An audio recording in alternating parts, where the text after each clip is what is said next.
Alors je reviens ici en direct du piquet des travailleurs de Brucargo à l'aéroport de Zaventem et j'ai rencontré énormément de travailleurs qui m'ont dit Raoul, comment est-ce que c'est possible? Pendant toute cette crise du coronavirus, on n'a pas arrêté de bosser, on a déchargé des avions, des tonnes et des tonnes et des tonnes de marchandises et en échange, on n'aurait même pas 0,4% d'augmentation de salaire, c'est incroyable. Et ils m'ont dit Raoul, tu sais ce qu'il faut dire là-haut à tous ces politiciens, à ce patronat, c'est que nous ce qu'on veut, c'est du respect pour le travail qu'on a fait, du respect pour les risques qu'on a pris pendant cette crise du coronavirus. Eh bien, ce message-là, c'est ce message qu'il faut pouvoir transmettre effectivement dans les semaines à venir parce qu'effectivement, ce gouvernement le sent. Son message ne passe pas, il est sur la défensive et nous pouvons aller à la victoire.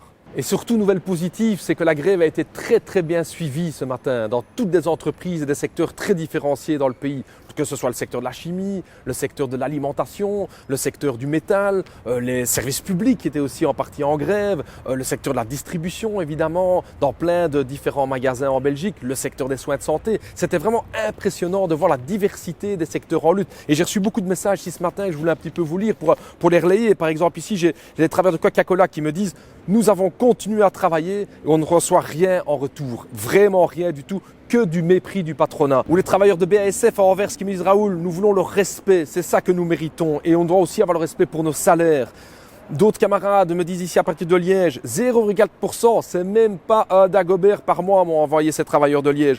Autre exemple, les travailleurs de Lidl ce matin qui me disent les jeunes n'ont pas de boulot, mais les anciens doivent continuer à bosser, ça ne va pas. Et évidemment, ils ont raison. Et donc, tous ces messages, évidemment, démontrent la détermination des travailleurs ce matin. C'est pour ça que le PTB est à vos côtés, parce qu'on va rien lâcher du combat. Et donc, la grève de ce matin est réellement une véritable réussite. Après les actions de février-mars, on doit poursuivre sur notre mouvement.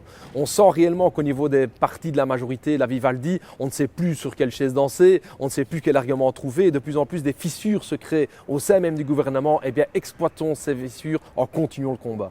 Et donc ce qu'il faut changer évidemment, c'est cette loi de 96 qui bloque complètement les salaires. C'est la raison pour laquelle j'ai introduit avec mon camarade Marc Goblet une proposition de loi qui rend la norme salariale indicative et non plus impérative comme c'est le cas aujourd'hui. Nous avons aussi avec le PTB introduit une proposition de loi qui rend à nouveau possible les départs en pré-pension à l'âge de 58 ans dans les entreprises et le créditant à 55 ans. Parce qu'effectivement, pourquoi faut-il demander aux anciens de travailler de plus en plus longtemps alors qu'en même temps, il y a des jeunes qui attendent qu'une seule chose, c'est de pouvoir aller au boulot.